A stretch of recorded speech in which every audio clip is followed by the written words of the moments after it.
And welcome back, everybody, to another episode of Benched with Bubba, episode 582. Going to recap week 2 in FAAB, which is a fun one. You're going to hear the name Kris Bubic a lot and wonder why.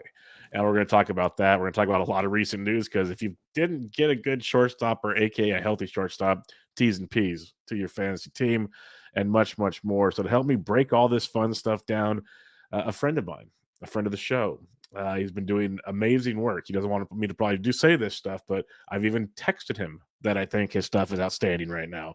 He does live streams like 3 to 4 times a week, turns those into podcasts, which works for me in my vehicle. He does a ton of written content at The Athletic, and more importantly for us, at Gaining the Edge Fantasy. So go join the Patreon over there at patreon.com, GTE Fantasy. So go check that out and just much, much more. He's a character, but he's a great guy. He's a friend of mine. You can find him on Twitter at Mike_Kurland. Mike Kurland, how are we doing, my friend? I'm just flattered you call me your friend, Bubba. After all we've been through, you call me a friend? Oh, yeah. No, I appreciate you having me on, man. It's always fun to get on here and chop it up. Yeah, just we can talk some baseball, man. You know, everything we talked like 30 minutes about baseball before we even started, just because it's all up here, man. Yep. So much going on. Yeah, all the cutting room floor stuff. That was what you guys really wanted to hear right there, because we got to the brain of Michael Kurland, which maybe we didn't want that, but we'll see where that goes. But I know what you're up to. Why don't you let the people know what you're up to? Because I mentioned like your streams and everything else. You've been keeping it busy. Really, really, really good stuff too. So what I've been doing for GT Fantasy, which you mentioned, the Patreon. So every day I've been trying to do a Savant write-up, just a little bit of a recap. Not so much now. We're not getting a lot of, the velocity everything's starting to settle. So what I've been doing is I'm looking at these players. I'm like, okay, they've been effective. Then I'll go. I'm like, all right, I've noticed, like, I mean, I know I'm not alone. I'm sure others have, but I've noticed like 4, 5, 6 different pitch mixes, like changes for pitchers. I'm like, all right, cool. So we're noting this stuff. We're watching it. I'm making a point to monitor it. But that goes along with, playing time trends, platoon trends, injuries, who's up next, deep league stuff, and just players trending up, trending down in terms of overall performance. That's just some of the stuff we're covering pretty much on a daily basis right now. And I take some of that, and you mentioned the live streams. What I do is I kind of tease it. Like I said, I'm putting out content every single day for Patreon, but I'll take a few of the major notes, do the live streams on the, of course, it's Gaining the Edge YouTube. Go figure. YouTube.com/@GTE Fantasy. Very simple. GTE, 3 letters. You'll find pretty much most of our work here, Bubba. But that's where I'm putting out the live streams. If you're interested in watching, I do use visuals. I go through Fangraphs pages and Savant pages to show people the information for those watching. But otherwise, like you mentioned, I do put it on the podcast, the Base Load podcast feed, so you can listen to it as well. The Athletic, once every 3 weeks, I kind of do a all together article of just lineup coverage. So every 3 weeks they get to pretty much see what we cover nonstop. And your boy Rowdy Tellez just went deep, by the way. Thank you, sweet baby Jesus. There we go. I've been waiting for one of those. I've been calling for it. God, that's beautiful. That's what I'm talking about. Perfect timing. Willie Adames and Rowdy in the same game. It's meant to be, Kurland. It's meant to be. We'll go look at our standings when this is over to see how that affected things. No, I don't have Rowdy on that team. I'm watching closely already on April 11th. That means nothing in like a month from now. God, standings. Too good. But all right, it's a crazy world of news out there in baseball right now. So before we get into the OC talk, and we're gonna miss a lot of the news, we're gonna hit on everything because there's just too much of it right now. But we'll start with Zach Eflin. This is where the day started. It seemed like this was gonna be the big one. Zach Eflin goes to the IL with a lower back tightness, which is never great to hear because that can just always pop up at any given moment. But that got us good old Taj Bradley getting the call for the Rays, one of the top pitching prospects in all of baseball, let alone the Rays farm system. Great season in Double-A last year. They made one start in Triple-A this year. I'm not a big prospect guy. I'm always like hesitant on just running after prospects, especially pitchers, when they make the jump. But what's your thoughts on Taj Bradley, who I believe is starting on Wednesday this week? So Bradley, we all know, is that ceiling play. No one's arguing the potential there. The Rays are the Rays for a reason when it comes to, and if you know the Rays, you know them for their pitching prospects or their overall player development. So with all that said, I'm kind of fading it just because I think it's a short-term thing. I think people are going to go out there and blow a ton of FAAB, but Eflin's back. It's a back issue. So what Eflin could do the minimum stay, maybe 3 weeks, get a rehab start or 2 in. And then you have what's his face returning Glass soon now. too. Glass now, thank you. Yep. He's returning soon too. Bullpen today too. So yeah, he's coming back. So you might get. I mean, don't get me wrong. Other injuries will pop up, but how built up is Bradley as well? We don't know how. I mean, he did just pitch 7 innings. You got to think that maybe he'll get to at least 5 up at the major league level. But rookie struggles, slow starts, the way pitching has been this year. Can we suddenly assume that Bradley's going to come up and just dominate major league pitching? And as you've mentioned, between AAA in 2022 and then his one start, sorry, he started 2 games already, and it shows 2 games started for 7 innings pitched in AAA. So yeah, are we sure his pitch count is even up there? You know what I mean? I thought it was 1. I realized it's 2. I can't count.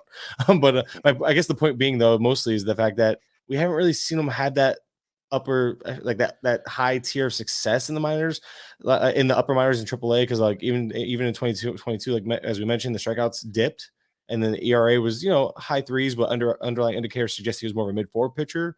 And then Bradley this year, again, we can't base anything off 7 innings, but we saw the strikeouts improve, which is good. You want to see the strikeout rate get back to what it was prior to his first taste of the AAA. But I don't expect the leash to be long. Again, 7 innings and 2 starts. What is he built up for? What is Bradley going to come in and do? If he follows a starter, great. But if not, then he could be a 4 or 5. Like I said, you're hoping for 5 innings, but maybe more of a 4-inning guy. And again, it goes back to maybe a month and a half. 6 weeks would probably be best case scenario, I would think. And even then, like I don't know. I don't want to take I don't think this is where I want to put my risk. It's a long-winded way of saying I'm out. Yeah. Right now, if this was like a midsummer call-up, I'd be way more in. 100%. That you nailed the thing. It's like, okay, if it's just a minor injury, so he misses 2 or 3 starts, okay. So how much you paying for Bradley for 2 or 3 starts? And you're not even getting this first start if you're in the NFBC. Like other leagues, you can pick him up. That happened in the Discord. Guys were, by the time they asked us the question, the guy was already picked up. So I hate leagues like that to begin with. Like that's just ridiculous. But people are going to go flying for him, and I get it. Like certain prospect guys who we like Cross and a lot of them, they were all jazzed up about it. Yes, it's fun to see him up, but you nailed a lot of things I'm concerned about in fantasy is what are his innings looking like? How long is he going to be up there for? There's a lot of what ifs in the way there, and he's going to go for a pretty penny come Sunday. So part of me, Kurland, is really hoping he just dominates his first start, and people will just spend all kinds of cash to add him to their team, especially with the way pitching is so depleted right now. I'd be really, really excited to see that scenario take place. Oh, yeah, that's where I'm at. That's exactly where I'm at with you. I didn't put this one on the outline because this one happened about an hour and a half ago or something, but we'll mention it real quick. Brandon Woodruff goes to the IL with shoulder inflammation. So this was less than ideal. And there's no timeline yet because I don't know if they have to wait for swelling to come down or just going to let it rest and see how he bounces back. I don't know. Like he was pitching well this season. So you have Corbin Burns, Jansen Junk might take his spot in the rotation. You got Lauer, you got Peralta, you got Wade Miley. We already know Ashby's done for the season. Adrian Hauser's got a strained groin, but he's starting to rehab back. It's a disaster right now in the pitching landscape, period. Now we lose one of the good ones. If you are a Woodruff owner, what would you be doing in this scenario? I hope you have something on the bench better than trying to target who they might bring into this situation. I mean, guys like I think names that come to mind that you could hope to. Like I'm fortunate enough, my biggest league, I have Woodruff as one of my pitchers, and I have guys like Braxton Garrett, and I obviously went out and got a Bubic. So I have those guys to choose from to stream from my bench in the meantime. I'm hoping that those guys can kind of compile good enough stats to kind of bridge that gap. And that's kind of what you have to do. You have to kind of play Frankenstein because there is no replacing a Woodruff, but it is league specific. It is league dependent, of course. I wouldn't go out of my way to now me as a Woodruff manager. I don't want to go out and blow my FAAB on Taj Bradley as an overreaction. Like, oh, I got to get a pitcher. This is why I asked the question because I think people are going to be in that scenario. Like it makes sense though, Taj too. Bradley. It's like yeah. Well, it almost makes sense to go that route too because you're like, well, if Taj Bradley is only a 4-week filler, that's all I kind of need for Woodruff, right? Because he only might miss the minimum stay, but he could miss about. I look at it like it's a shoulder. It could be a month. It could be 6 weeks. It sounds minor. Because he pitched really good the last outing too, so I'm surprised Woodruff is even the IL spot was obviously a shocker to all of us. But I'm not going out of my way to blow my. I'm trying to be patient and understand it's a long season and attack it with guys I know are sure options. Even like Bryce Elder, he's not available in a lot of NFBC formats, but you get my point. Guys like that, like I don't mind taking a shot or utilizing these fringe mixed league types to get us by until then. I'm not going on my way to blow FAAB and just to like hope for upside in the process. Like I'm not scrambling, but I'm also spoiled. I mentioned I had a really good start with pitching, so I can afford to go that route too. I don't have to really be like, well, there goes my best pitcher, and I have bad pitching like everyone else has. So I'm not panicking. I guess this is a shameless plug, and people are probably gonna hate me for going this route. This is where having someone like Michael Simeone's SP streaming chart comes in handy when you're trying to like put together. Hey, I want to like week to week fillers, basically. Like it comes in handy. Just gonna throw it out there. So you're not taking some garbage 2-star guys just to be like, oh, I can fill it in with this. No, don't go there. If anything, go get Jose Alvarado or something. Screw it. Just go get a good reliever and see where it goes. What about like a Jacob Junis? He's just been sneaking. He's been getting those wins for you guys just because he's been coming in right after a bad starter will go out, get blown up, or a starter will go out and just struggle and not get through his pitches. Junis comes in, throws like 2 innings and gets a couple wins already. I'm like, he's interesting. He's interesting. Johan Oviedo, I know you talked about today. I picked him up for his 2 starts last week, so I was really happy with the second start. You don't like the first one? No. But I don't pick all 2-star guys up. I liked him a lot because of I guess the developments he made throughout spring. There's actually signs pointing to a guy that might be slowly figuring it out. So I went that route. You got Matt Strom, who looked really good in his first start this week. They're stretching him out. Guys like that may be available depending on the depth of your league. Doubting the 15, but your 12s and whatnot, you might be able to figure something out. So, hey, and we'll have you covered at Game of the Edge with your FAAB for the week. All right, let's talk. We're going to talk one shortstop individually. After we talk about this guy, we're going to talk about the world that is shortstops in a second. So keep focused on this one for now, Kurland. Tim Anderson sprained the knee. Give him your shocked faced. Goes on the IL for 2 to 4 weeks at least. I think it's going to be longer than that. It must not be that bad of a sprain, let's put it that way. The reason I want to ask you is Lenyn Sosa got called up. He was playing great in AAA to start the season. You did a little tweet thing about him. So what's your thoughts on Lenyn Sosa? Because, if you're hurting for shortstops, and we'll get into the deeper talk here in a minute, but is Lenyn Sosa a guy of interest for you? So I'm intrigued just because there was the fact that from what I remember reading an article. This was before they signed Andrews, but they have since signed Andrews. So I don't know how they feel about Sosa at this time. But I do know that Sosa was in the running to break camp as a starting second baseman initially. I think he had an injury in the spring, if memory serves, and that kind of threw him off. But it makes me wonder because like the team obviously believes in him. We're talking a 36 plate appearance sample in AAA, crushed it, 2 home runs, really strong numbers. But that's pretty much as big of a sample as spring training, and his spring training was terrible, but he barely played. With that said, Sosa offers upside. There are others. Well, there's another guy that got called up in terms of middle infield that's going to offer way more upside. We can talk about him in a little bit in Edward Julian, but it's I don't know how to feel. Again, it goes back to I feel like they wouldn't have called him up if it's only for 2 to 4 weeks. So this isn't like the Taj Bradley thing where the Rays will send him up and down. The White Sox, look how aggressive they were with Colas. If they're going to treat Oscar Colas like that, why would they call up Sosa and not give him full run? But at the same time, again, they went out and they signed somebody. I don't know. I guess they didn't pay a lot for Andrews though. He's one of those that could disappear. You're right, but the Sosa, I'm curious. I'm gonna look this up. If Sosa even plays other positions, maybe because they could, just the way things are falling out up there right now. I'm just curious. Everyone's being hurt there right now. It's bad. Bad news bears. That's what I'm getting. I'm like, maybe Sosa can just play somewhere else, but I don't like. I'm just trying to think. He played shortstop, third base in the past, second base, so he can play pretty much anywhere in the infield, which is good for them because Moncada's out. They obviously have Tim Anderson, and I think Corbin Carroll is. Oh, I thought he went yard. Sorry, I have the game up there. I see him trotting the bases. No, it's because he flew out. Anyway, so my ADHD is off the charts right now. But yeah, so back to your original question. So you told me to focus on. You knew I wasn't going to. Yep. Back to Sosa. I guess what I'm getting at is, at the end of the day, if they called him up, they know it's at least 2 to 3 weeks of run in the big leagues. I think they might even be more of the 4. Like maybe he's getting a full month because I don't think they would have wasted a call up on Sosa running hot without knowing he's going to get extended look and run at the position. So that does give me optimism, but I'm not quite sold on it being beyond a month, and that's why I won't be as aggressive as others might be this week. Yeah, maybe a good stopgap if you can afford it, but that's the biggest thing is your needs and what other people will pay for are 2 completely different things, and that makes it a whole different bag when going to the FAAB world. So let's go shortstops in general now. Corey Seager Sorry, does he have? I think he has second base eligibility, right? Like, Yeah, it should be second base, so it'll take him like 10 days to get shortstop. So yes. in 2 weeks he's gonna get shortstop. So people are. I think he's the way you're gonna talk. You're gonna bring it up, but the shortstop landscape is a mess. Yeah, so he won't even fill it in just yet. But it's almost like Francisco Alvarez all over again. Yep, speculate and hope type thing. He's gonna play more. What happens if Elvis Andrus goes to shortstop and Sosa plays second? That's also a very big possibility. You're correct. Yeah. So then he never gets shortstop. Yeah, that's man, that's fun. Yeah, I'm not like, again, it's fun. The idea of a Sosa is fun. I'm really trying to wait to go big on some of these fun prospects I really believe in, because I would, again, if this was a mid-May call up or if this was a long-term injury for Anderson, I'd be way more aggressive. I just don't know if the playing time is going to be there. So sorry to bring that back up. I just thought maybe there's a chance he gains eligibility there, so that's worth mentioning. Could add to, if somebody wants to go spend their money, go for it. But it's rough.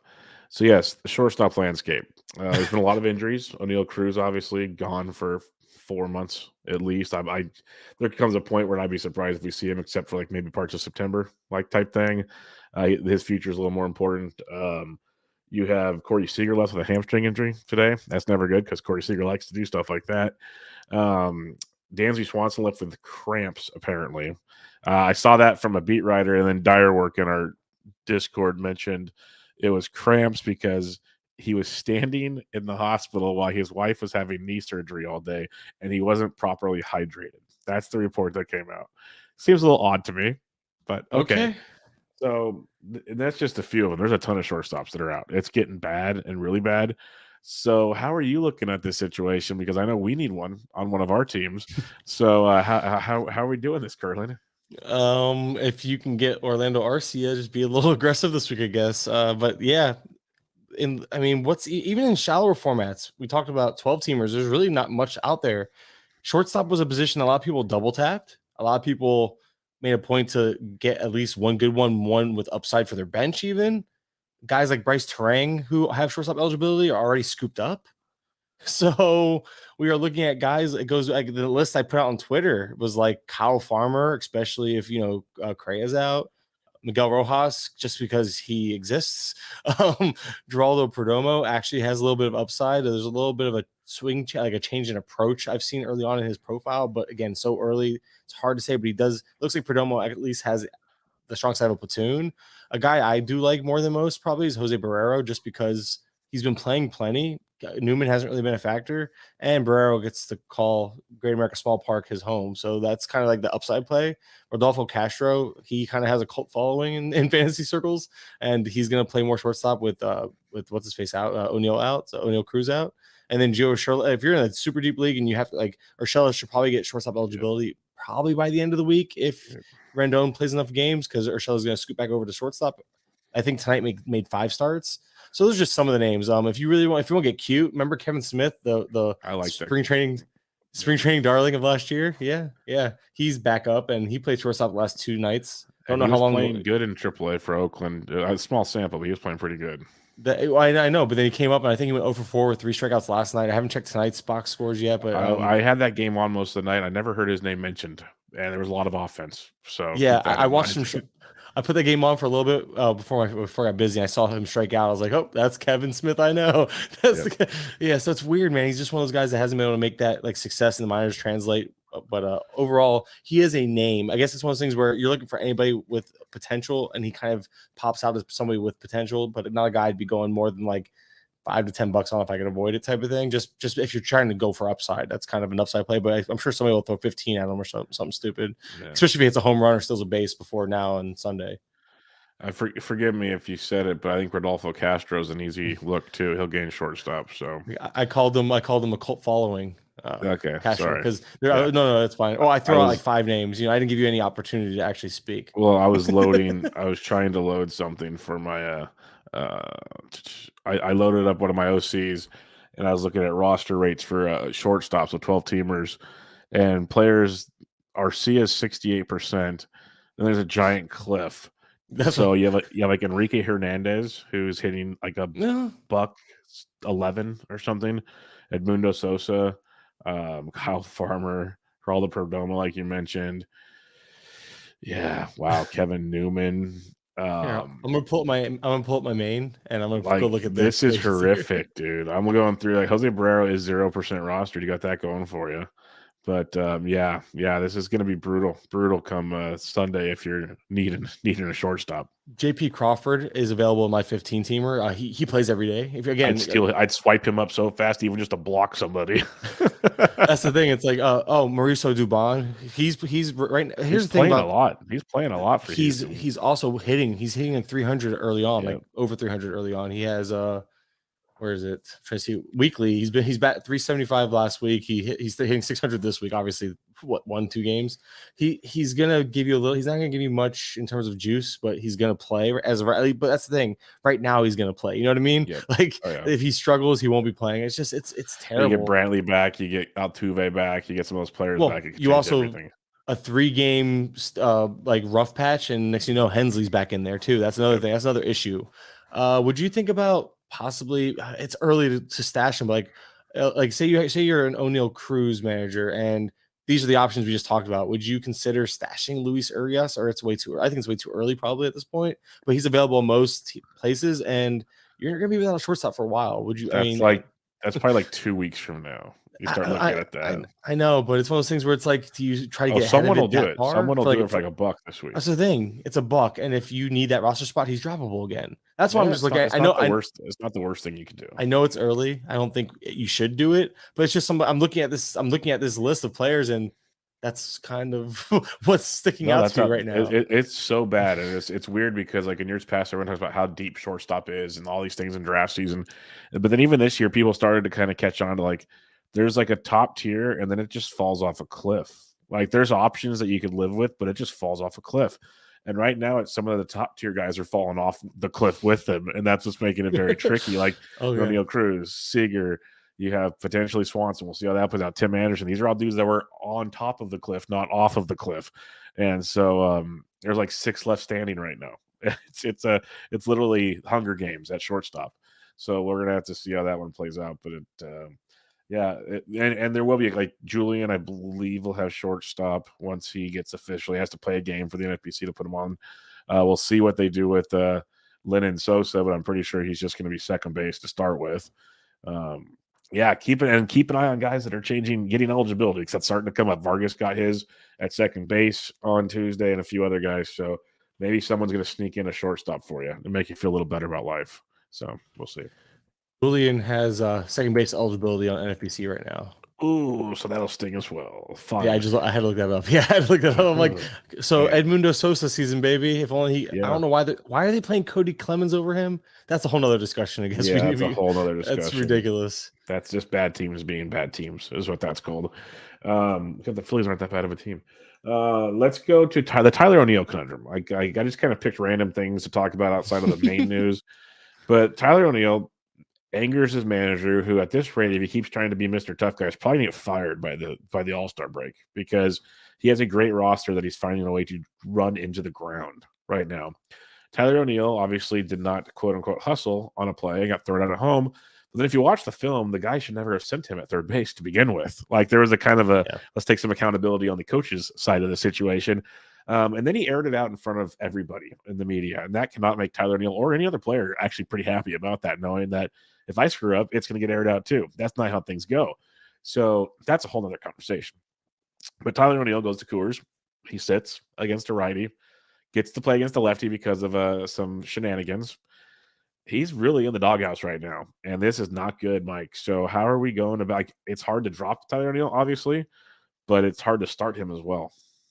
Oh, I'm definitely. It's one of those things like you kind of sit and wait right now. And you mentioned, I think we talked about tonight that everyone was reacting to the whole like, hey, he was not in the lineup for the second straight day and against the lefty, and then next you know he is. And then I just a little digging and I found that Carlson was slated to start over him tonight, so this would have been 2 straight nights that Tyler O'Neill was sitting. And that is concerning because obviously they're playing these games with him. You can't. How can a guy get into a groove if he's not playing regularly? And O'Neill has the skills, but now is he going to press because he has to try to prove that he deserves it? Like there's a whole bunch of, there's a whole bunch of mind stuff that goes into this that you can't put numbers behind. And right now it's hard to start him with any confidence. And it sucks because they get good matchups, and you can't even count on him being in the lineup. It's obviously going to change if Carlson has to miss a few games. That kind of helps matters, and maybe with that things can kind of mend themselves. But right now, if you have a choice, like I'm probably sitting him. If he's definitely not dropping anytime soon. Yeah, that's the shame of it. I was like completely off of him early in draft season. Started to like his ADP and more as I was researching as the season went on. Draft season went on. So I got like a share or two, but he's definitely parked on the bench, and it He was makes a me FOMO mad. guy for me. Yeah, it's tough. It's not cool at all. I mentioned earlier, and I was very, very honest that you've been putting in some awesome work. I listen to it every day it comes out because you highlight like 10 things, give or take, and Mike likes to ramble, so it turns into like 15 or 20 sometimes. And but they're like deep dives, but quick deep dives, if that makes sense, on different players from just researching stuff. So it kind of opens your eyes to even lineup situations or new developments, either pitch mix wise or approaches at the plate or whatever. So things to kind of keep an eye on. Has anything else stood out to you before we start talking FAAB from week 2? Well, one thing we talk about tonight that's going to be a little spoiler alert because I think I might go live tomorrow and talk about it. But for those listening, you'll get it twice. It's the Josiah Gray thing. The fact that he's like that he's just changing everything about himself in terms of like the pitch mix. The CSW tonight wasn't great. He only had 3 Ks or something like that. But he made the pitch mix work. He's throwing the 4-seamer was just so hittable last year. The issue is all his fastballs are hittable. Like this year, he's throwing the cutter more than last year. The sinkers, they're both everything's getting hit that he throws hard. But what's good about Gray is that he's leading with the slider curveball combo, and that's something he's been doing from not just one start. It's been every start. So noticing he's changing it up, trying to making an actual change, and he's getting some results. I don't think he's much more. I still don't think of him as much more than a streamer. But at least he's a viable streamer now. It was before you're holding your breath and hope for the best. Now you can go into like a 2-start week and you're like, okay, he gets Detroit and I don't know, at Colorado. You're like, okay, I'll do. I know the Detroit one should be, the Detroit one should still be good, but that Colorado one might hurt. But maybe that Colorado, we just saw him go to Colorado and actually pitch well. So not saying that'll happen every time because it's cores, and now that the cores hangover is going to start taking effect, hitters are going to get used to being there, et cetera, et cetera. But maybe what would have been like a 7 or 8 earned run outing might turn to a 4 earned run outing for him. So that's why it's like Gray is going to be one of those guys where you're going to be able to like, it won't be so painful to start for 2-start weeks, and even 1-start matchups. He's not nearly a must start, but that's the type of stuff we're looking for here early on. So he's the guy that caught my attention just because that it's a big change in what he's doing, and the production is following early on. Not elite production, but production. And there's a couple other, we mentioned Oviedo. Oviedo's another guy where it's like his slider is 3 miles per hour faster, but then it was like a tighter movement. So it's almost not quite, I wouldn't say it's, I can't sit here and be like, I'm a pitching guru guy. So it's like, is it more like a cutter? But it profiles like, not like it's not like a huge sweeping slider, at least not the way the numbers are looking at it. So it's like he's throwing it harder, a little bit different movement on it, and he's utilizing it more. So Oviedo has that going for him. He has a little bit of change going on for him as well. And that was kind of what caught my attention there with him mostly. And then, of course, the good outing and flashed some of that upside late last year, if memory serves. I know Simeon likes him a lot, too, as a late guy. And there's a few others, I'm sure. Obviously, Bubic has been talked about from everyone. Bryce Elder's been talked about from everyone. We're going to talk about both of them in the FAAB recap here. So we got plenty to go. Oh, there you go. I'm just trying to think. Luzardo. I know he's not like a free agent or anything, or like, but he's been absolutely amazing. He's looked as advertised, and if you drafted him where you got him, if he gives you 150 innings, and I feel like that's fair to ask. That's a 30-inning jump, I think, or might be. I think his career high was like 110, 120. I don't remember, but I think he can get to 130, 140, 150, and I think even at that, given how he's looked, if Luzardo carries what he's shown early on through 130 to 150 innings, you're still going to get profit there. And I think I think he's been one of those guys that's like early returns, like, okay, this could be one of those guys that makes that jump from like where he's going like, like 30 in the 30s and 40s range of pitcher to like he could be a top 15 guy next year. He's in that him and like Joe Ryan of the world, Lodolo. Yeah. Those guys can easily make that jump next year. It's like one of those things. Every year there's a group of them, and he's kind of like one of those like leading the group. Him, Lodolo, Ashcraft has been beyond great value at this point. Yeah. I don't have. It's amazing what health. It's amazing what health can do. Health, and like players actually, they people just give up on prospects. Look at Kalnick. Kalnick's another guy that even I was like, and he's turning pitches inside out. Kelnick's like the whole we knew the tools were there. It's the fact he's making contact. And then I thought I saw that strikeout rate early on. I'm like, oh man, he's doing it again. It was like 30-something%. But then when you go look at like the plate discipline, it didn't make sense that the strikeout rate was so bad because his swinging strike rate was under 10% for like the first time ever. I was like, wait a minute. And I'm like, and he's being more aggressive. I'm like, this profile doesn't make sense. How's he striking out so much? And I'm like, oh, and I saw his called strike rate was pretty high. So I meant to actually go dive into his 2-strike approach. Maybe he's just taking too many 2-strike pitches. But regardless, obviously he seems to be figuring it out, at least early on. It's too early to say he's figured it out. We're talking about a couple weeks here, but it's good to see encouraging signs. And that's what the point of this stuff is to kind of just make these notes, get this information in front of you, and keep tabs on it. The Oscar Gonzalez thing. That's one last one we'll talk about before we move on, is just that his playing time's weird. I don't understand what happened there. Big time. I think he started 3 of 6 against righties, or 2 of 6. It's the notes are somewhere, but it was only 1 the first week of the season, so it might be like 2 of 6. I'm thinking like because I wrote up a thing on him early on. It was not good. I think tonight he sat for Brennan as well. That's why I know it's I'm looking at it right now though. Oscar Gonzalez against righties, he has started 2 of 7. I don't think if he didn't start tonight, it's 2 of 7. But the weird thing was when you look at his splits from last year, Gonzalez actually had better splits against righties than lefties. He actually had like a 124 or 140, something crazy. WRC plus was like 20-something%, 30% better than league average, and he had like a really good OPS. It wasn't just like empty batting average. I don't understand why they wouldn't give the guy who performed so well last year overall and against righties more run. I know Will Brennan is a lefty. The platoon makes sense if you're trying to do that whole lefty-righty platoon thing. But I'm surprised they didn't give him any leash. And by him, I mean Oscar Gonzalez, obviously. And I like Will Brennan. So if you want somebody who could be decent, batting average, speed, good bat the ball skills, Will Brennan's a good name to know for sure in shallower formats. Yep. Looking forward to the next dive you have there. Maybe throw Corbin Burns on there. He actually looked like Corbin Burns tonight. So I'm curious to see what changed over the first 2 starts to now. So educate me, my friend. He's Corbin Burns. I know. that's the analysis. Yeah. People are freaking out, but I was like, just relax.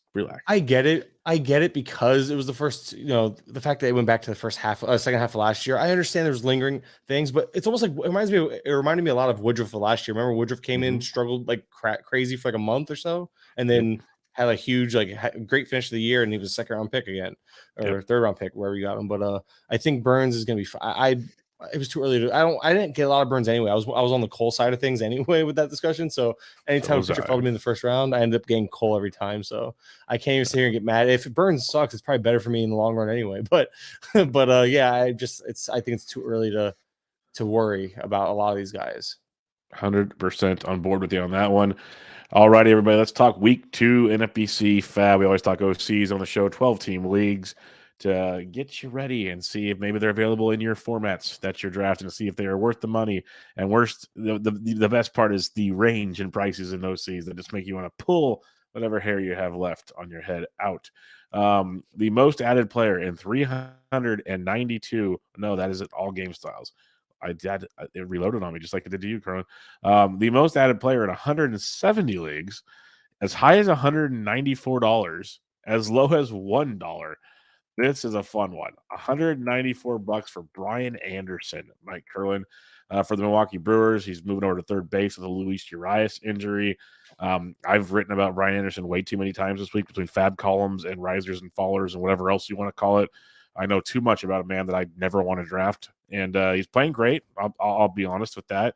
There are some holes I'm seeing with this situation, but what's your thoughts on Brian Anderson? Like, I see him filling roster spots just fine. Breaking the bank was silly, but are you in on a guy like Brian Anderson?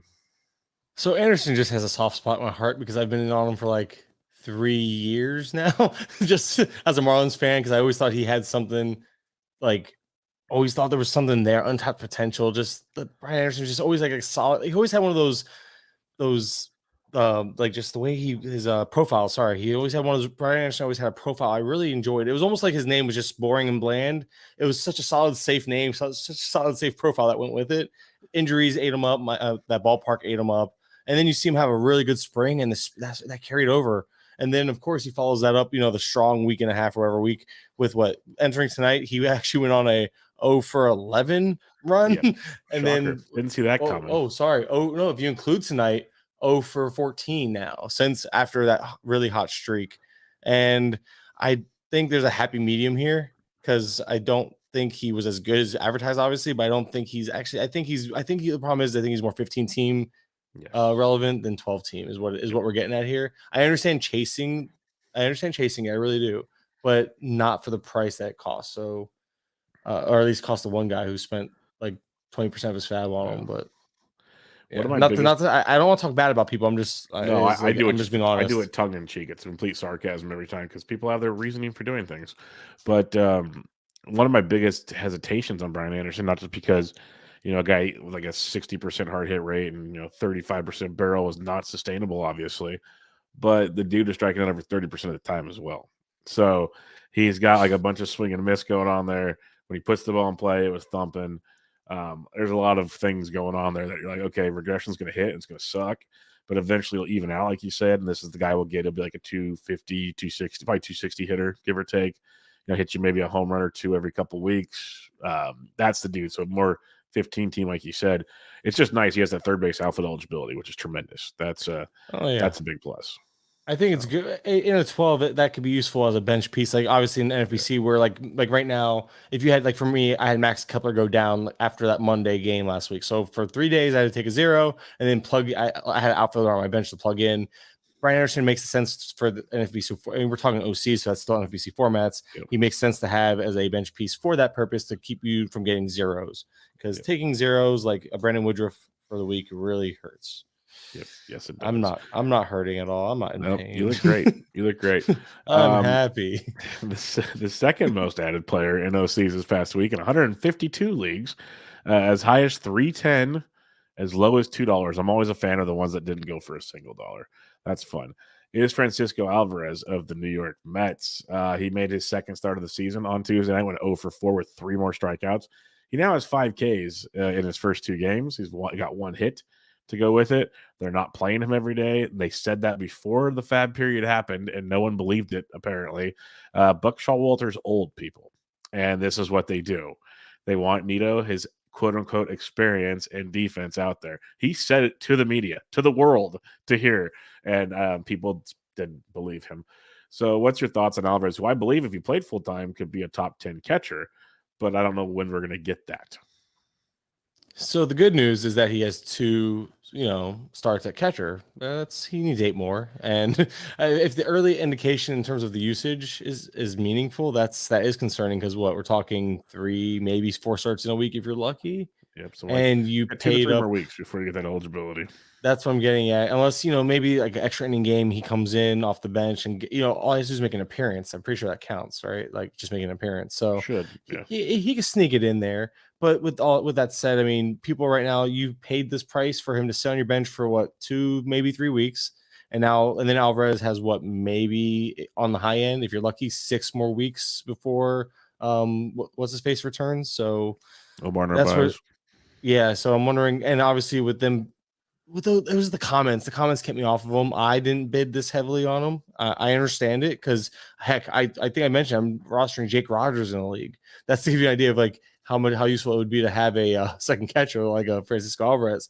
But I feel like just the way I don't think Showalter was lying with how they planned to utilize them. And then he described it as like you draft a first round quarterback to sit him behind a starter for a year. Like they haven't done that since like the early 2000s. So that right there spoke to his mindset. I'm like, oh man, anybody referencing sitting a quarterback in the first round for the first year or two, like that really was like a 90s, early 2000s thing we saw, you know what I mean? So that's where I'm like, oh man, this Alvarez stuff, as much as I root for him, as much as I think he could be a difference maker, I don't know if the team's going to allow it. So I saved my FAAB, and I get it though. It makes sense to gamble on him. I really do think it does. I was concerned. It's weird because I was conservative, but I haven't really been in my leagues. I've just been more aggressive on, I guess, the lesser talented potential players as of right now. No, I'm with you. Like that's why I see the appeal. Like I said, he could be a top 10 catcher.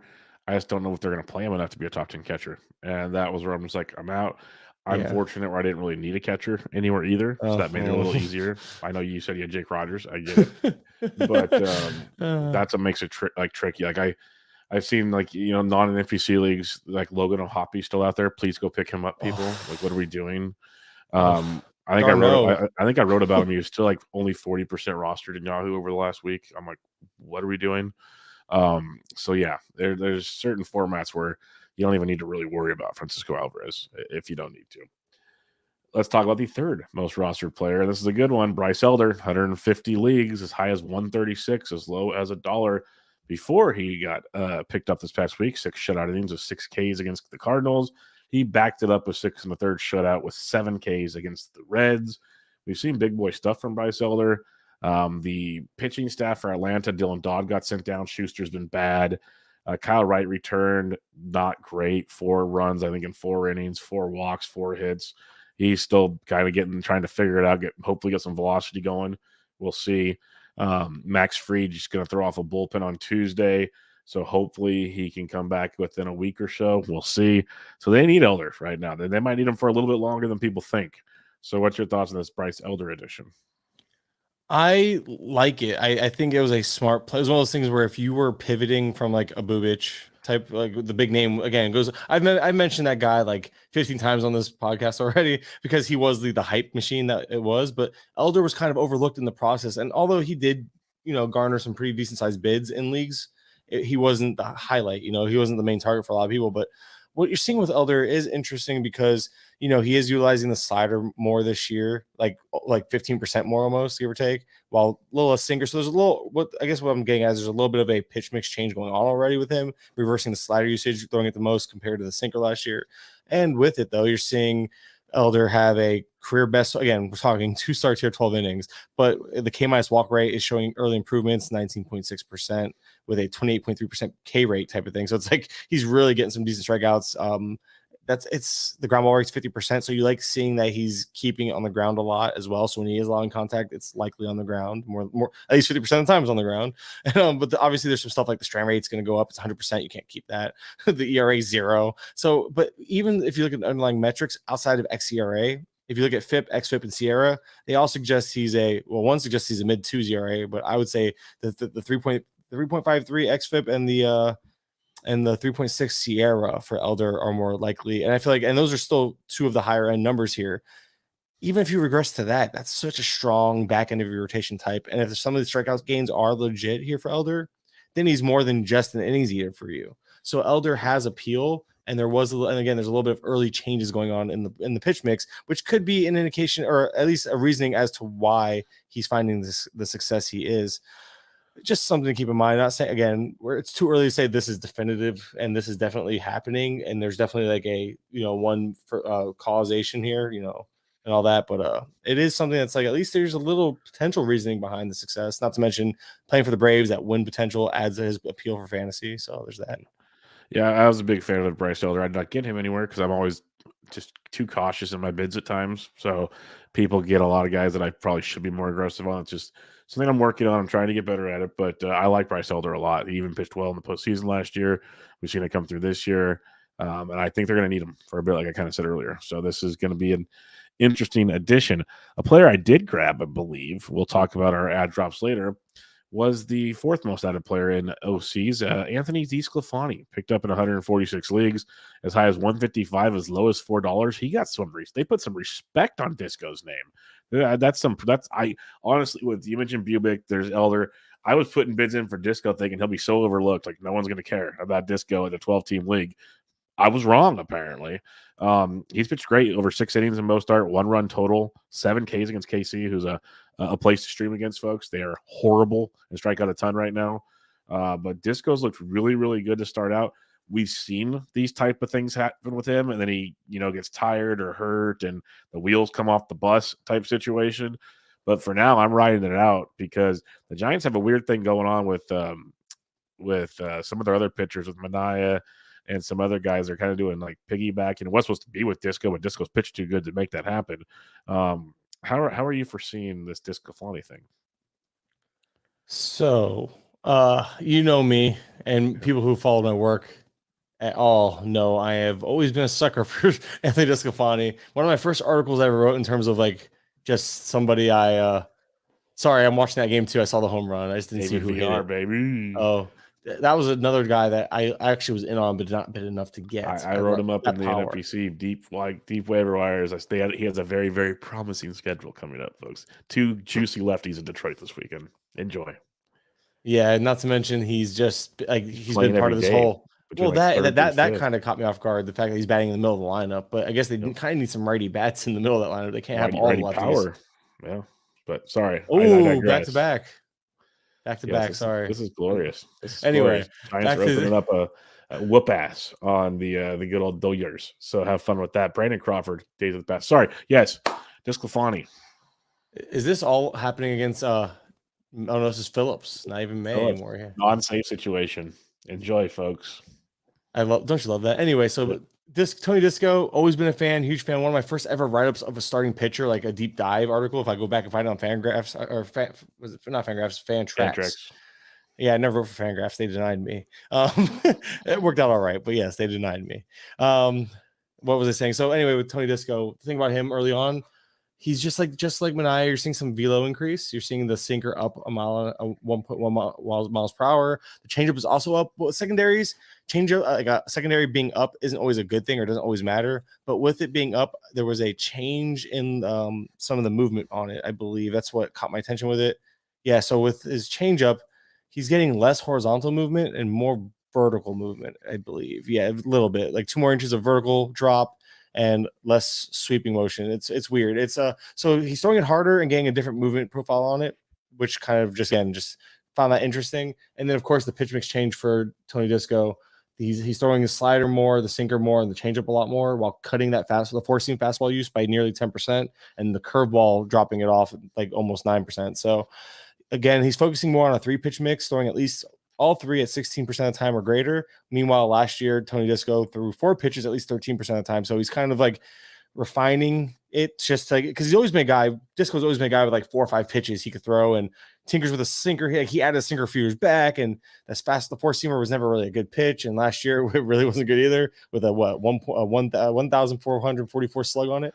But it's one of those things where he's getting away from it, thankfully, and he's leaning more into that slider sinker changeup combo, and he's getting whiffs with the changeup. That something about changeups there in San Fran right now, because I don't know if you noticed just how wicked what's his face has been, Webb, which Webb always had a good changeup. Yep. Don't get me started on this, because I was banging the drum all preseason for Webb, and it's coming true. So Webb's getting those strikeouts again. That's one thing I should mention as one of those takeaways. Webb's getting the strikeouts again. Now he has been prone to the long ball. That's been the only issue though. Like a 30% home run to fly ball. Like that ain't sustaining either. But the changeup had like, it was like a 62% whiff rate. I think it was like a swing in like the 30% range, and like a swinging strike rate in the mid 20s. Like it was stupid, the numbers that came from it when I looked at it today. And I'm like, he has that pitch, and I remember when Webb came up, he had he had a really good changeup. So I looked, and that changeup does profile closer to the 2020, 2019, whenever he came up, the rookie year, that when he had that good year, 2021, whatever it was. So it was interesting to see that. So I think they're doing something there with changeups, and you saw Miami with the changeups too. So it's like, changeups are a thing. And if you look at the, again, I'm getting really really into it right now, and really diving into the nitty gritty. But my point was with Disco is that I think there's more to it than just a hot streak. I think there's something here, at least to be relevant moving forward. And I forgot we were podcasting here for a second, but I really did. I'm just talking baseball with you for a second here about about Giants pitching. So I apologize if you listeners, like if I lost you, I do apologize. I get to talking about this stuff, and I forget that me and Bubba, we do this all the time. So no, it's awesome. That's what I love. Like this is why I love talking with Kurland, folks. A wealth of knowledge, and it goes all over the place. So buckle up and be ready. It's a roller coaster of emotion and I love information. it. The next most added player in 133 leagues. This is sit back. As high as $437, as low as $3. I'm okay with adding this individual. I'm gonna say that much. I always say I want names so they can come on and like I just want a whole episode of like, speak your reasoning, speak your logic for $437 for Miles Straw. I would love to know. Like he's hitting for average to start the season. He's stealing bags. He's doing everything we wanted last season when you picked him in like the 3rd round. He's doing it all right now. And I brought it up, I think, in my Cleveland season preview and then other shows in draft season, like, hey, he's almost free.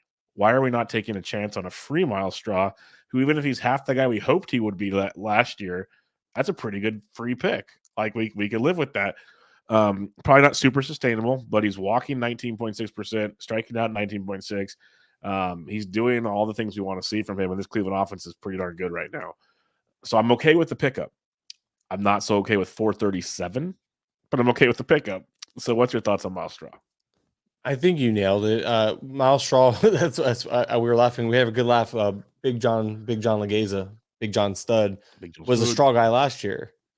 And it's just funny because I'm looking at his stuff right now and it's like, you're right. And that's kind of what we're laughing at, not laughing at John. We're laughing at John because it's at his expense, obviously, because we love John. But he was big on Straw last year, and Straw's doing everything he wanted him to do last year, this year. Because Straw has this profile. He doesn't strike out a ton. He walks, and usually with walks come stolen bases from him. He's batting 9th, though. So right there, that limits his runs and RBI, although he has been 7 runs isn't bad from a 9-spot hitter right now, this part of the season. That won't, again, but it won't really, he's not going to have a whole lot of runs batting 9th. But could he move up? Maybe. I don't know. It's a really tough lineup to move up in. Anyway, the stolen bases are there. We know that even with the ball traveling better, you're still looking at a guy who's now, between last year and this year, over 600 plate appearances without a home run. So pretty much a 0 for power. He is what he is. I think it's wild to see him kind of being who we hoped he'd be last year. But that's just, there's nothing really changed here. Still grounding, still so many ground balls, still not pulling. It's Miles Straw. I don't know. He's going to be stolen. It feels rather empty, batting average and stolen bases. But in a 12, I'm surprised the price was so high for him. But I do understand because he pretty much, I feel like maybe people thought of him as this year's John Birdie.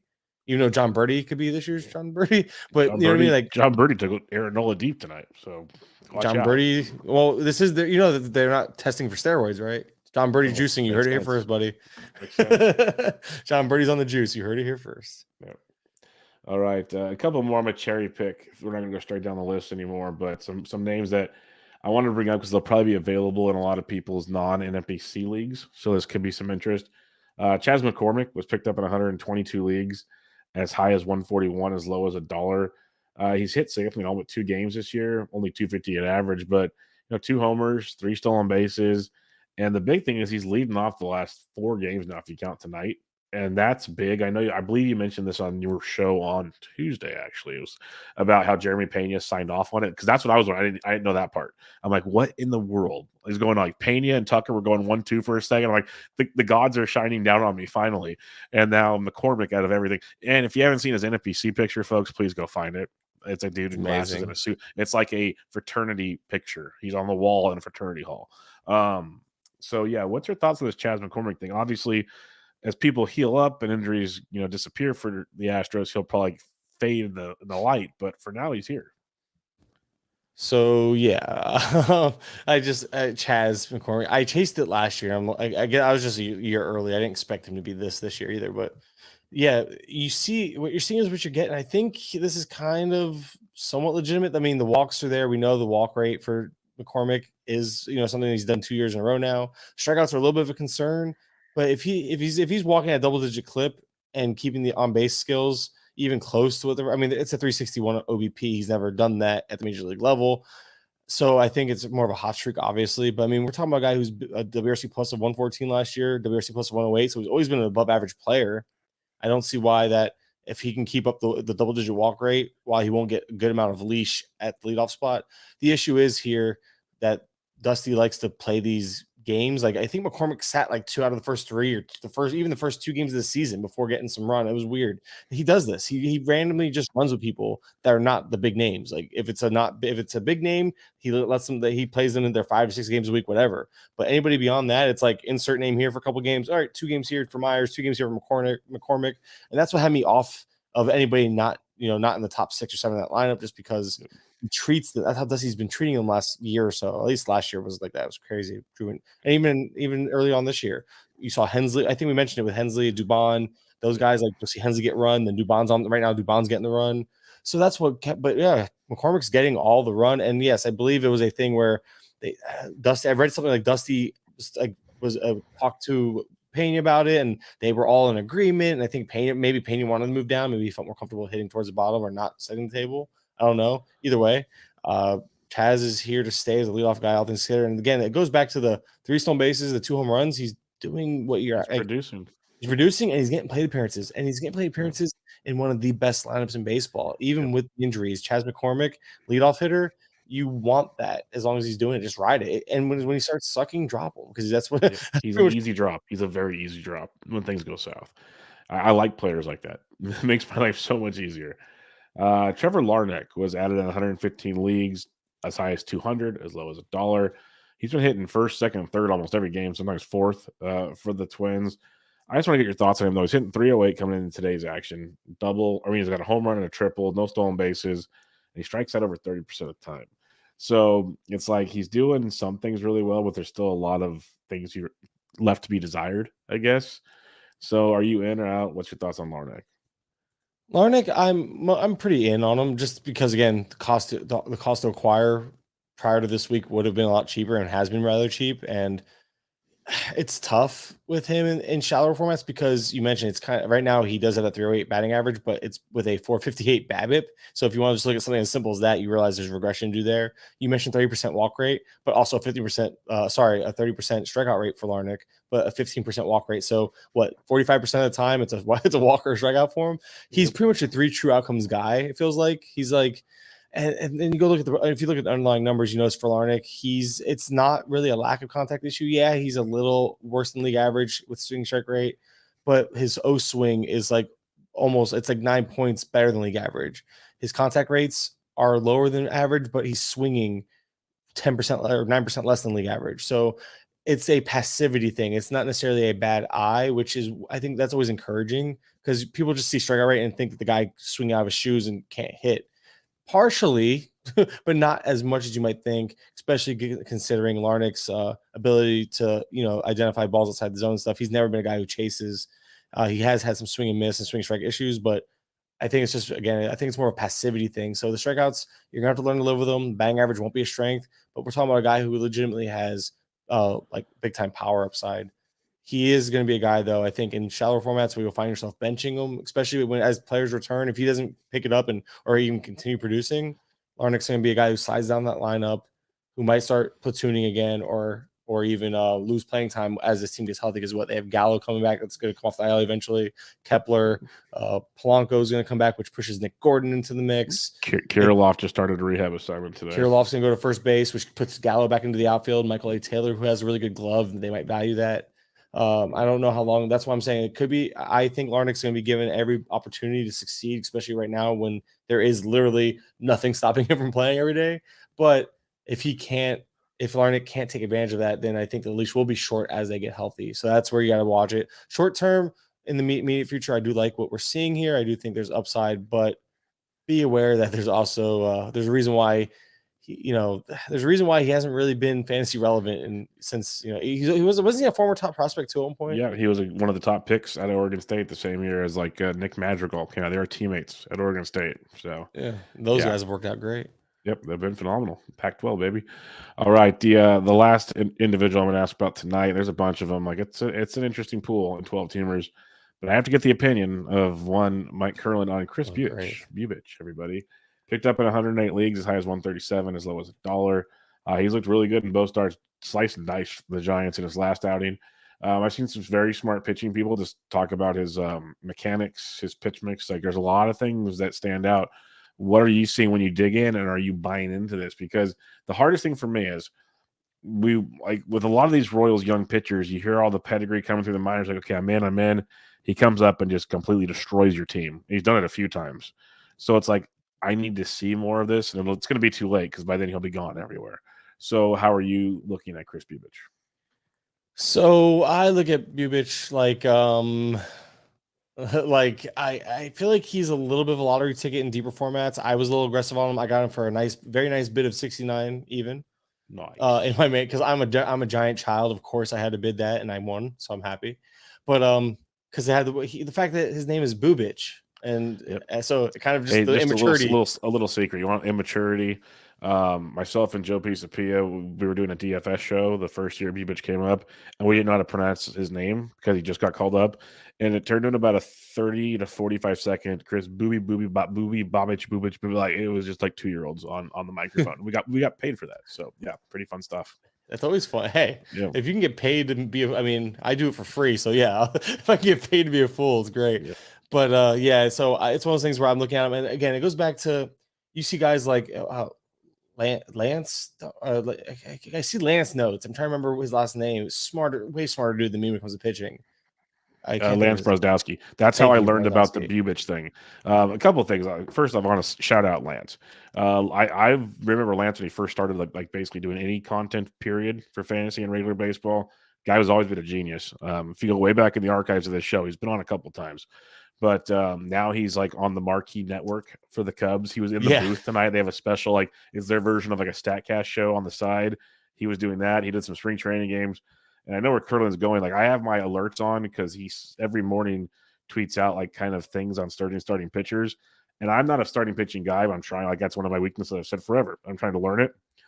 His little nuggets help a ton. So sorry if I took your thunder, but where were you going with that? No, oh, exactly where I was going with it. Like, that's where I kind of like almost it opened my eyes to him in a big way. It was one of those things where he's kind of like an authority compared to like me. Like that's kind of why I started doing these savant breakdowns, because like I know what's there, I know what things mean, but I never took the effort or time to put it in and learn it myself. So I made a point to this offseason and more so monitor it. I learned it. Just monitoring it was a thing for me. So, but yeah, so I saw his take on it. I'm like, oh, okay. So I did, I started digging. I'm like, okay, it makes sense. I mean, not only is he right, obviously, but it was like one of those things where it's okay, it's eye opening. But then I believe, and then there was an article that discussed how Bubic was like he made all these changes in the off season. And I think, was it Kev of all people that like, I hate to give Kev any credit because it's Kev, but at Rotosurgeon, but I think it was him that he won't be listening. No, it's fine. No, I just like to give him a hard time. But I think it was him. I saw him tweet, and I must have missed this, but they have a couple of Rays guys in their front office now, or in their development team or something. That would make sense if that's the case. And if that's true, I forgot what I was excited. Stuff like that matters in the offseason. That's what I was telling you. I need to make sure I need to just follow everything in the offseason, because I feel like something like that, we wouldn't have overlooked that. That would have actually kept our eyes on a guy like this, because like, wait, they got a couple of Rays guys in their organization now. Wait, they're pitchers, and they have these high prospect pitchers. Maybe there's a thing, because you're Brad Keller's getting hyped too. Brad Keller's another name that's kind of picking up steam for them, just because he's making some interesting changes, if you want to call it. Like, I think for the write-up for the Patreon, I'm like, Brad Keller is interesting, ... question mark. like it's like there was some stuff there. Like, I think he's doing some new stuff too. So I'm like, huh, they're doing something there in KC. I'm not saying it's gonna be great or fantastic or anything, but what it is doing is open my eyes. So yeah, I saw, and then again, it goes back to Lance's notes and all that. I'm like, all right, I'm gonna trust in that more so than anything. And obviously, I can go back and I could look at it myself, but I'm like, I think he had a pretty soft matchup last week too, if memory serves. This week against the Braves is gonna be a good matchup. No, he faced Toronto his first start. It was the first start, but the second start he had an easy one. So it was like the Giants. He crushed the Giants. Yeah. And the problem with the Giants is they've been very literally home run or bust. Like, they've been selling out for power. I call them Jekyll and Hyde. Yes, like it's all or nothing with them right now. And that's the thing. So I'm like, so it's one of those things where it's a small sample. You get a team seeing a brand new version of you the first time of the year.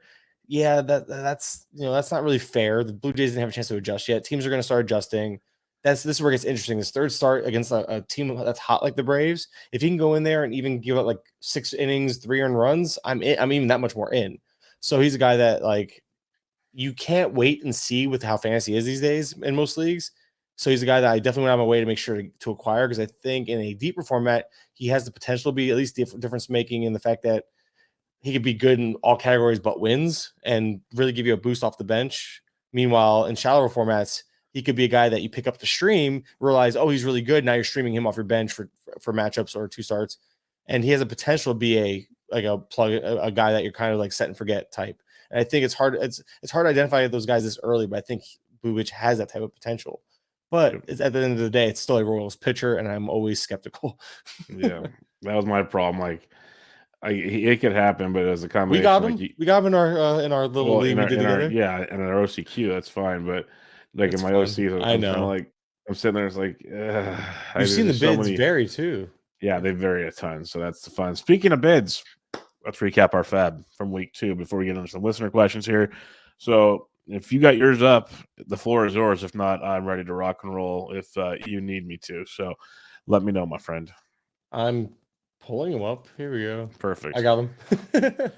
So do you want me? Well, here, I'll start. I'll do my, I have one FAAB league. It's my main event. I purposely made it that way this year. I was not doing any other FAAB league because I wanted to give all my effort to a main event this year. And my first big pick was 69 to 58, so it was a decent bid.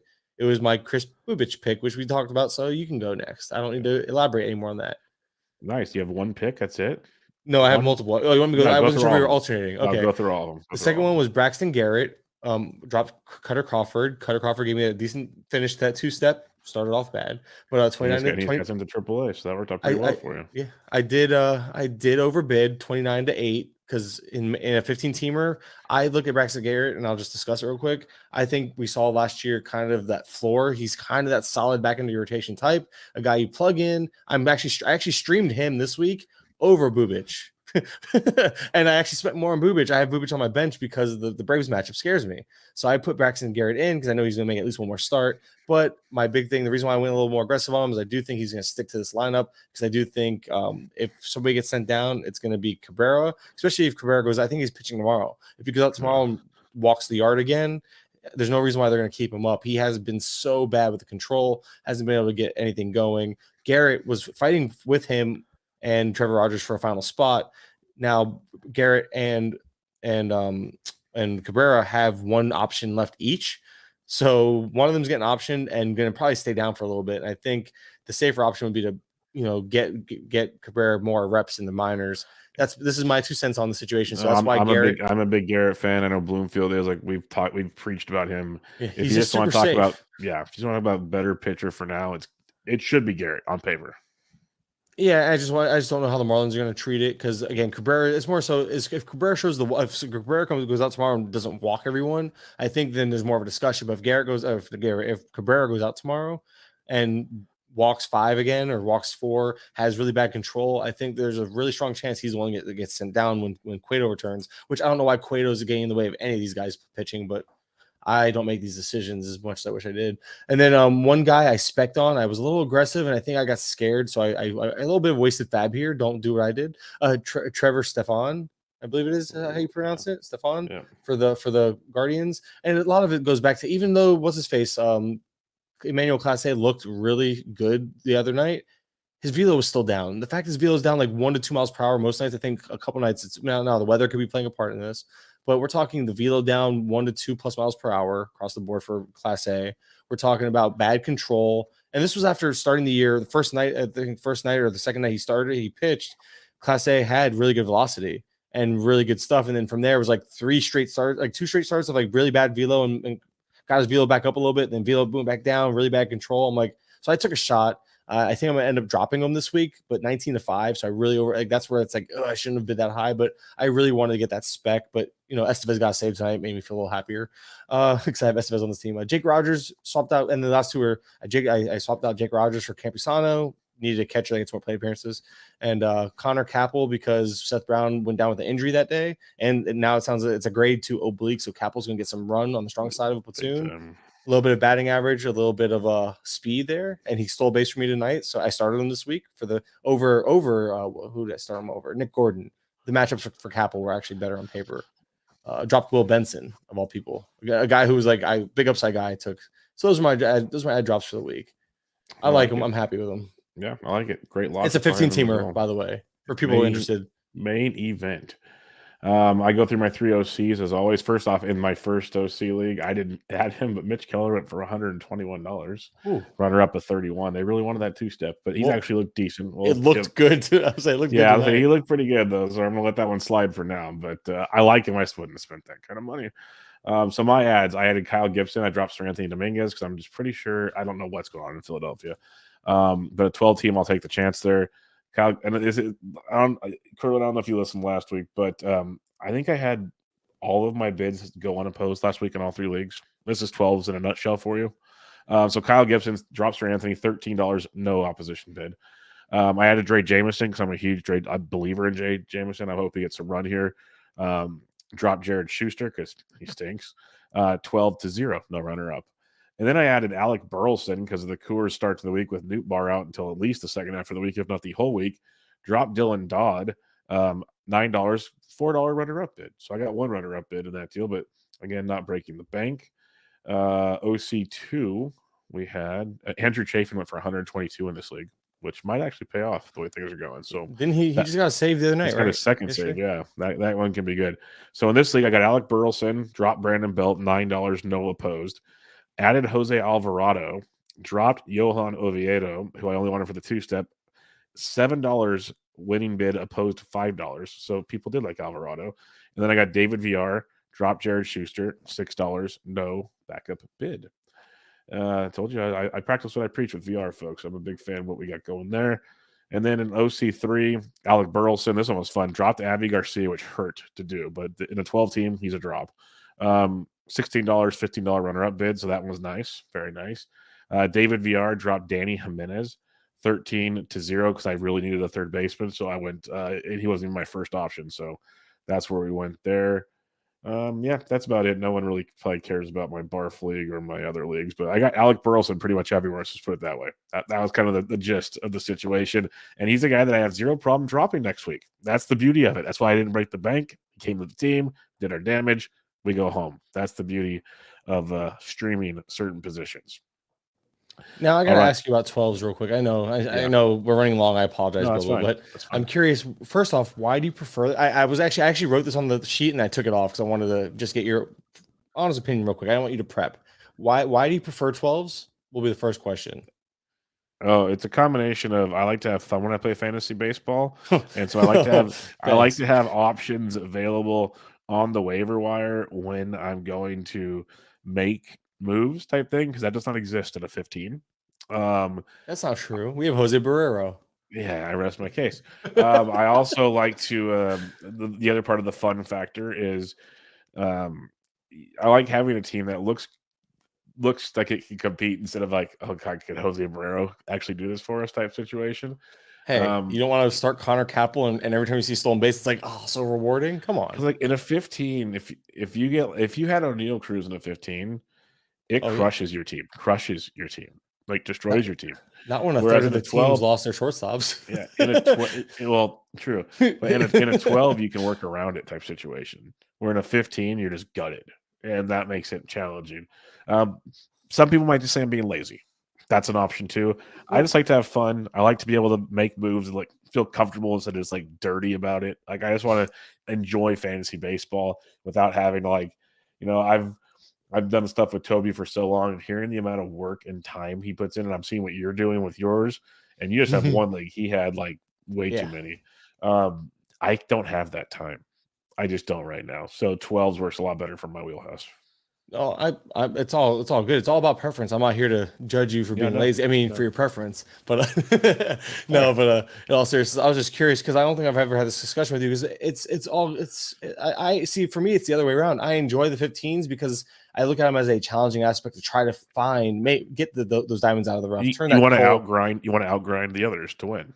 Well, because I'm putting all this work into the content, I realized why am I not taking advantage of what I feel like should be a strength. That's why I went pitching heavy. That's why I continue to FAAB pitching aggressively and picking up a $6 unopposed Connor Capel. And I'm stressing that because obviously that's not a great name as much as I like him. Like Will Brennan went for $8 unopposed. I wish I actually was more aggressive on Will Brennan. I didn't quite buy the playing time yet.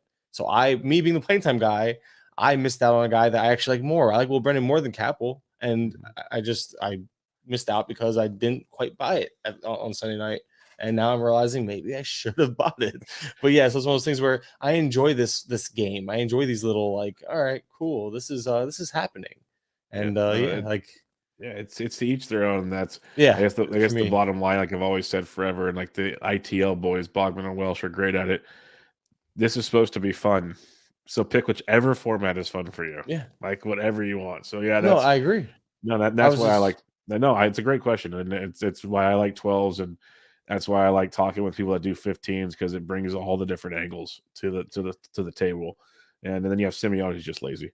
That's what that is. You give me, but that 12 teamer we do have because we had fun for I keep mentioning a league between me and Bubba, but it's me, Bubba, George, and Simeone. We all drafted together, and it's starting off well, but it's an OCQ, so it's OC qualifier, so it's a 12 team league, and I'm over here every Sunday with like serious anxiety. Don't feel sorry for him at first. We didn't sign up for it until he said he would run the FAAB. That was part of the deal, and he's already hating it after 2 weeks. I don't mind running the FAAB. I get anxiety because there's so many good options out there. And then I told you I overvalue players that I shouldn't have. I value players that I shouldn't value in 12. That's my issue. So I have a hard time separating the two. So because I have a hard time separating the two, I don't want to play the two. And now that I don't want to play them, I'm enjoying it. But it's just I'm over here like, why is this guy only $10 here? Why is it? But wait, I see the OC bids and I realize that there's no rhyme or reason. You just have to kind of watch your league and just wing it. adapt. Just wing it. It's ridiculous. The wild, wild west is what I call it. It is. It is like it's amazing. There's no rhyme or reason majority of the time. Sometimes, sure, you could probably make a good argument for, but most of the time, like Mitch Keller, I love the guy. Like I draft him in deeper leagues, but $121 from it. Like, are we really doing this? Like, who is the guy? Was it Miles Straw? I said went for $437. Like, what are we doing, people? Like, come on, you can have him at $437. Knock yourself out. But then if he's smart with his FAAB, he can get like he can go like $1 players all the way through and probably get really good streaming options the rest of the season. You can make it work $1 or $2, which is wild. Which is so wild to me. I enjoy that aspect of it, but it blows my mind. And again, just the idea of it. Look, you see me getting worked up because it gives me anxiety. It gives me legitimate anxiety to sit there and manage a 12-teamer. That's why I'm like, how do you do this? How do you do this and enjoy it? There's nothing enjoyable about this. I overthink everything. I overthink everything in general. And now you're giving me more options. Yeah. Well, and now you're giving me more options. Yeah. Thanks. You're welcome. You're welcome. A couple listener questions before we head on out of here. Dave Petroziella, regular listener of the show and good NFBC player in his own right. With all the Bubic hype and to a lesser extent Ashcraft, my boy Oviedo has kind of slipped under the radar. Do we have a bit of decent sleeper with him? I think we kind of both think so. I kind of already regret dropping him, but it was a 12-team situation where I could probably go get him for cheap again next week or whatever. But you're a deeper format guy. Dave plays 12s and 15s. What's your thoughts on Oviedo, like long term? I guess I view him with a little bit more ceiling than a Braxton Garrett. But I feel like he's kind of in that conversation of just that back end of your rotation type of guy with a little more upside to be better. Maybe SP4 for you, SP5, because SP4, SP5 is actually a good starting pitcher in a 15.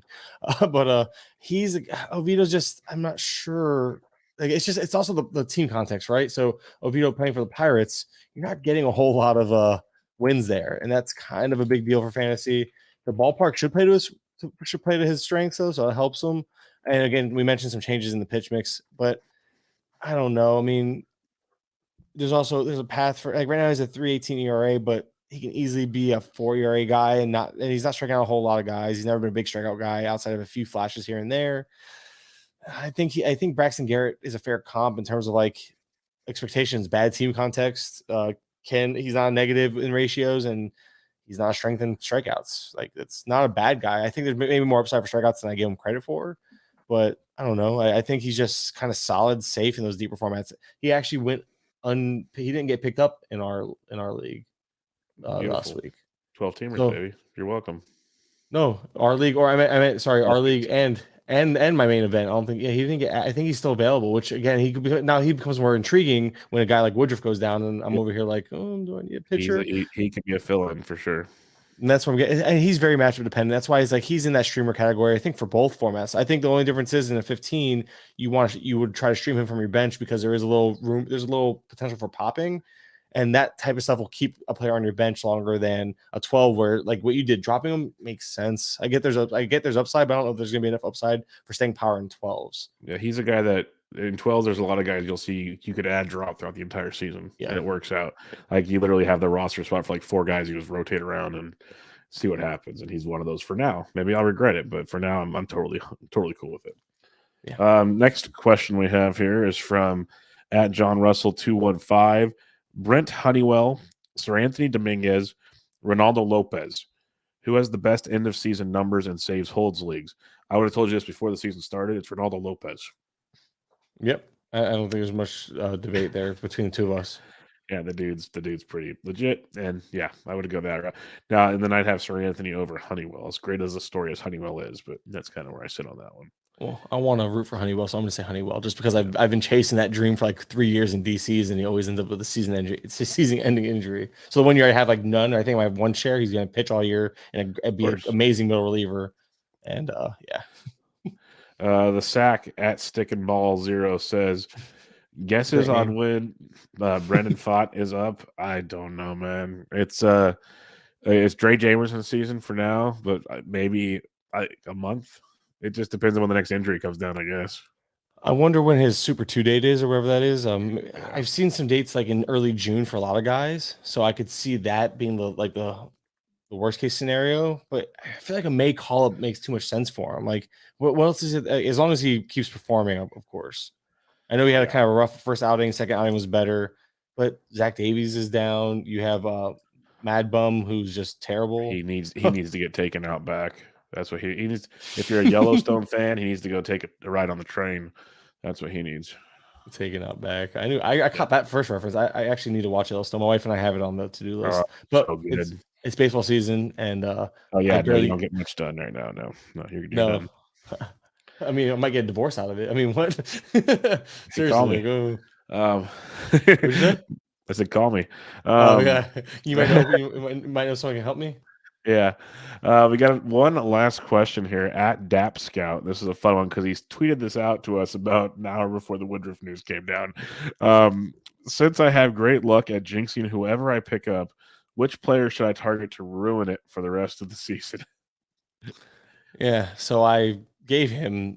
I said I blame him for Woodruff because I figured, if he could probably trade for Woodruff or something. Well, too late now. So now we gotta give him a player. Let's see. Who's a player I have none of that everyone really likes? I mean, who can he add? I'm trying to think. Are we talking trade here or add? Dylan Cease. There you go. I have no Dylan Cease. So if you want to go for Dylan Cease, or how about let's go Garrett Cole. Okay, I have too much Garrett Cole. Yeah, I wouldn't do it to myself. I'm not. Here's the thing. Alcantara. Well, he already Sandy already made enemies today. So plus, I'm a fan. Jesus Luzardo is the true ace of that team anyway. Yep. I'm gonna live by that one. I love Luzardo. Yeah. No, there's a lot of them. I just don't want to wish ill will because we've avoided a lot of injuries so far, and if we start picking the next guy, then our team's about to get destroyed. It's just how karma works. So I'm gonna stay away from that one. No, yeah, you're right. But we're gonna wrap it up there, my friend. So, any final thoughts as we're in our second full week of baseball? You're grinding your butt off with all kinds of cool savant and other content for like the daily folks. What do you got? So you mentioned the lineup analysis, the savant recaps, which we're catching a lot of fun things to monitor entering the first month of the season and all that. But also this the weekly hitter chart just kind of got back on track, and we actually added. I was supposed to look at it today. I completely forgot. We added a bullpen section now, so now it has the updated. So it shows you the weekly streamers in terms of like lefties and righties matchups, who like the actual pitchers that they're facing in those matchups for every team. And then the next tab shows the pitchers' last 3 starts and overall stuff numbers, stuff location, and pitching plus numbers for every single pitcher. So it'll show, for instance, like if you look at Baltimore, they're facing 6 righties and a lefty. It'll show you the names of all of them on page 1 and all the lefty righty matchups for Monday through Thursday and Friday through Sunday. So if you play NFBC or weekly, you'll have all that information in one spot. And then the next tab will show you. It'll say Baltimore again. It'll show you the pitchers are facing again with all those stats I just mentioned. Last 3, it has like I think Woba. I'm trying to remember the other ones, and then the pitching plus numbers, all that good stuff. And then now there's a third tab we added that tracks bullpen stats for the last like 3 weeks or 2 weeks. So now you're getting all of it. You're getting literally all this information in one spot now, and I'm really excited for this chart because I actually used it. That's what that guided some of my own decisions this week too. So it's something it's fun that I and then of course part of it is I'm at the beginning of the week I do my own notes. So all that playing time analysis I put into it, I pretty much take it and put it all into like one little spot. Like, hey, so these are the trends, and look at the matchups, and we put all of it together. Hey, these guys are playing good. They have like 3 righties, 4 lefties. You might want to sit these guys, blah blah, and it kind of just gives you an outline. I do a lot of the heavy lifting with that chart, and that's kind of a. I know I'm long-winded on this. It's supposed to be the way out, but I feel like I haven't promoted that chart enough, and I'm really excited for it. Well, I'm really excited for it, but at the same time, I just haven't had time to promote it. But it's a really awesome project, and luckily we have a guy that we brought aboard to help us with these things. So it's automated, so that's what keeps it going. It's awesome. It helps yours. It helps Simeon's SP. It's going to help yours chart. It's going to help mine. We have a bunch of cool things in mind for like this. Like if everything goes as our vision is, and we always like to shoot a little higher than reality at times, it's going to make things go to a whole new level, which is really excited to just think about with GTE. So I'm very excited about it. Yeah, so yeah, that's like the main thing is like I forgot, like that's kind of a big deal. We do that chart I'm really excited about, but then also like I mentioned, honestly, if you just follow me on Twitter at Mike_Kurland, for those who are still listening, you'll see like I tweet so much of this stuff out anyway. Like I give a lot of little free snippets. It's not like everything's behind a paywall. I tweet a bunch of information out all the time. So it's like, yeah, sure, majority of my content's behind a paywall, so I'm not gonna lie and act like it's not. But there's a lot I just tweet out because I can't not like I just want to like, hey, here's more information. Here's more information. Some of it's useless. Hey, here's a random tweet about a player that like with a really cool pitch. And here's my dog. Like what? Anyway, I'm tired. I'm tired. I'm rambling. So there we go. And we'll wrap it up there. Kurland always brings the fun and the great information. Always love chatting with him. We'll probably hear from him more often this season just because we tend to share similar schedules. So it works out really, really well. Make sure you check out Kurland on Twitter at Mike_Kurland, as he mentioned. He works at The Athletic, but more importantly at GTE Fantasy over on the Patreon. So go check that out. He's grinding his ass off. And I've watched him develop into quite the player with his analysis and gameplay. So it's been fun to see. So I recommend, if you're for some reason not checking him out, make sure you do. But we'll wrap it up there. This was Benched with Bubba, episode 582, your week 2 FAAB recap with the one, the only Mike Kurland. Catch you guys next time.